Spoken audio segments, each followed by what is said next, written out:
செக்கப்க்கு போகும்போது சின்னையாவை உள்ள கூட்டிட்டு போலன்னு ரொம்ப கோவமா இருந்தாரு.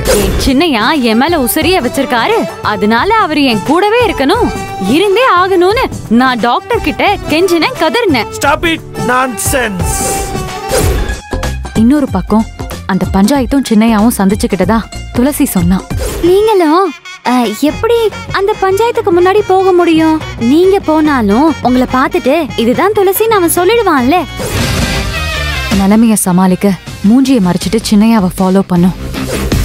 நானே உங்க ஊருக்கு வந்து துளசி இந்த பொண்ணை நேர்ல பார்த்து நான் பேசுறேன். இப்ப எங்க 2 பேர் குடுமையும் சின்னையா கையில. ஆனந்தராகம் நாளை பிற்பகல் 3 மணிக்கு உங்கள் சன் டிவியில் காணத் தவறாதீர்கள்.